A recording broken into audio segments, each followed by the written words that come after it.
Hello, I'm David Breeden. I'm the senior minister at First Unitarian Society of Minneapolis, a historically humanist congregation, and this is Coffee and Wisdom. Starting out a new week, and the consideration this week is satirical religions to take seriously. Here's one, the flying spaghetti monster, often known as FSM, followers called Pastafarians. He's often called his noodlitude. So let's take a little bit of look at this particular satirical religion. No, this is not actually Time magazine. The Flying Spaghetti Monster is not the god of the year, but the claim here is the only rational religion in the world, and that's one of the things we do want to think about as we think about this particular satirical religion. They, of course, do have a creation story because every self-respecting religion does have one. I'll take a little more of a look at that in a little bit. Oops, sorry. And Spaghetti Monster is the one true God. Beware of imposters. You'll see a lot of puns going on with this particular satirical religion. Also, like every good religion, you can get the T-shirt. So can I get a ramen? And ramen, of course, is what you must say at the end of all Spaghetti Monster prayers. Like, again, any respectable religion, there is a podcast, Pastafarian Truths. And there are also miraculous sightings of the flying spaghetti monster. Some people find the Virgin Mary in their tortillas, and some find the flying spaghetti monster at the bottom of a strainer. There are, as in all respectable religions, marriages, Pastafarian marriages, with various sorts of costumes, often including something about pirates, as we shall get to. And indeed, you yourself can become ordained in the Church of the Flying Spaghetti Monster for only $49, which gets you a paper certificate of ordination. Looks very nice there, nicely embossed, as you can see, with a beautiful illustration. You can also get a wallet card and some decals for your car. As it says here at the bottom, these credentials are suitable for presiding over social ceremonies such as marriages and baptism, performing last rites, casting out false prophets, performing exorcisms, and so on. So there you have it. You too can put that on your wall. Actually, a flying spaghetti monster at this point has gone international. You can find followers all over the world, often dressed as pirates, as I mentioned. And one of the things that happens, again, all over the world, is that Pastafarians insist upon wearing their religious headgear in their various driver's license photos. Here you see a fellow who won the court case, atheist wins right to wear religious pasta strainer in ID photo. And of course, like all self-respecting religions, you've got to have some stars who also participate. Here's Neil deGrasse Tyson, astrophysicist, who you can see probably does agree with a lot of the Pastafarian things. And here he is speaking with the religious headgear in place.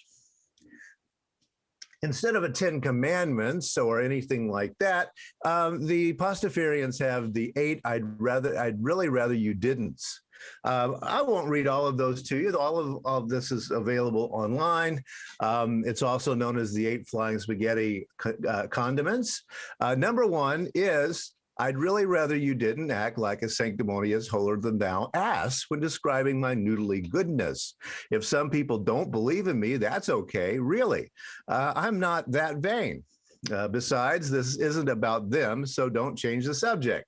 And there are 7 more. Here you see a good Pastafarian having quelled a riot, I assume, by using the National Guard, and is holding up his holy book. As we'll see just in a moment. Yes, this is the Flying Spaghetti Monster Church. Love thy neighbor as thyself, and share pasta and rum drinks galore. For in the eyes of his noodlitude, we are all one. Well, they also do celebrate holidays, and again, you can find these online. But they do have some calendar holidays. Every Friday is a Sabbath day for Pastafarians. They don't require any special effort. It says here, Pastafarians may celebrate this day by drinking beer and relaxing. A very good sacrament. They also do have Ramadan, a month of sacrifice during which Pastafarians eat only pasta and noodle dishes after sundown. Start and end dates vary from year to year. There is Pasta Over. Pastafarians enjoy a feast of pasta, dress as pirates, and participate in a ritual passing of the eye patch. Again, these do vary, as spring festivals tend to do.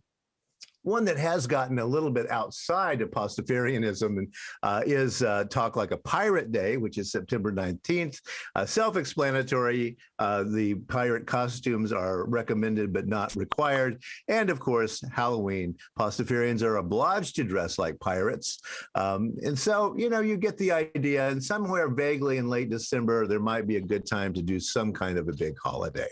So Pastafarian holidays. There are Pastafarian sects, because all religions have to have schisms, etc. Currently, 21 different Pastafarian sects exist. I'm not sure I've seen a list for that, but they do mention that, for example, Reformed Pastafarians believe in automated creationism, which is the idea that the flying spaghetti monster sparked creation of the universe with a single event called the Big Boil, then let natural processes eventually create life. Orthodox Pastafarians, however, believe that the FSM deliberately and literally created all things. So as you see, this is the way religions do begin to separate over time. Do not persecute anyone who does not believe in the FSM. This is a very laid-back kind of religion. They don't believe that you ought to really be intolerant of others, even though certainly you should share the good news of Pastafarianism. And there is indeed a website, gopastafarian.com, where you can see all kinds of rules and I'd rather you didn't. They do go to protests of various sorts. Here we see a couple of different religions out on a college campus, I would say. One is warning drunks, homosexuals, abortionists, adulterers, liars, fornicators, thieves, atheists, witches, and idolaters, because hell awaits you. The Pastafarian heaven, however, which is considerably easier to get into, has a beer volcano and a stripper factory, which I'm not quite sure what a stripper factory is, but I'm sure that if you'd rather not participate, you really wouldn't have to. Again, protests. Gravity is a lie. Intelligent falling is the truth. Believe in the flying spaghetti monster. And there is even one bricks and mortar flying Pastafarian church out there if you really wanted to go. One of the I'd rather you didn't is don't build structures, just go have a good time instead. So you get the idea of what's going on here. And here is a Pastafarian prayer before a city council meeting, again, wearing his religious headdress here. He boiled for your sins. You too can put this on your card if you really choose to do that. The Flying Spaghetti Monster, FSM, was created by Bobby Henderson in an open letter to the Kansas State Board of Education, in which he parodied the concept of intelligent design. Henderson posted the letter on his website, and it went viral. He said this: I think we can all look forward to the time when these three theories are given equal time in our science classrooms across the country and eventually the world. 1/3 time for intelligent design, 1/3 time for flying spaghetti monsterism, and 1/3 time for logical conjecture based on overwhelming observable evidence. So you kind of get the point of what is going on here. There is indeed a holy book, as we saw the Pastafarian holding up earlier. You can order it online. It is written by Bobby Henderson, the original letter writer. One critic of the book did say, I think the book should be printed on lasagna in order to digest it more completely. But you can pick one up online. And of course, as again with all religions, there are the non-canonical books, the Apocrypha, the loose canon, a really important collection of words. Bobby Henderson outlines the true facts, dispelling such malicious myths as evolution, which is only a theory, he says in the book, science, only a lot of theories, he says in the book, and whether we're really descended from apes. Fact, he cites, humans share 95% of their DNA with chimpanzees, but they share 99.9% with pirates. Therefore, we must be descended from pirates. The truth of evolution there. Now, how is this all working? Well, I am the Alpha and the Omega, the beginning and the end. Here's my handle. Here's my spout. And indeed, this is called Russell's Teapot. And this particular religion is one of several satirical religions which are based upon the idea of Russell's Teapot. Bertrand Russell being, of course, a logician from the early 20th century. Russell said this: many Orthodox people speak as though it were the business of skeptics to disprove received dogmas rather than of dogmatists to prove them. This is, of course, a mistake. If I were to suggest that between Earth and Mars there is a China teapot revolving around the sun in an elliptical orbit, no one would be able to disprove my assertion, provided I were careful to add that the teapot is too small to be revealed even by our most powerful telescopes.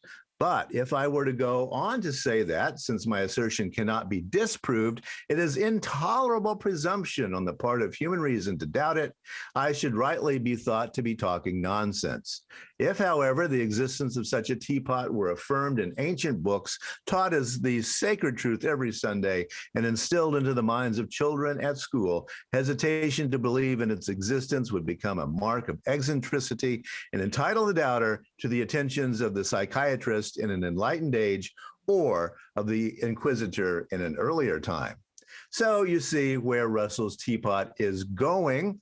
You can't disprove a negative is the idea here. Now, is there a logical fallacy here? Probably not, although some philosophers will argue that, well, yeah, but you can't just go around making assertions that you know to be untrue, such as this one. But Russell, of course, is doing it for a little bit different reason than that.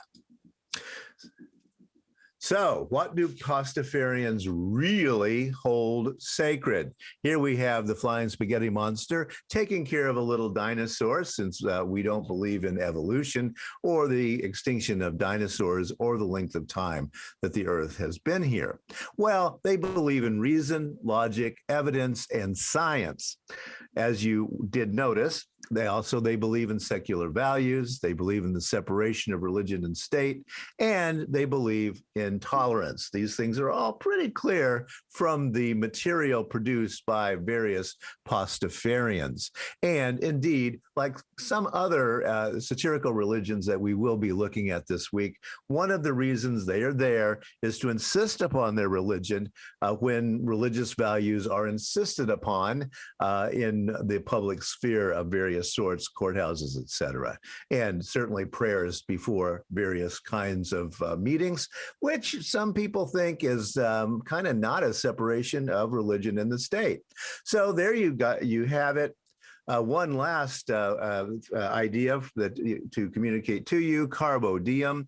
Be sure to remember the flying spaghetti monster. And as I say, there's more than enough information out there if you are really interested in beginning to believe in Pastafarianism and his noodlitude.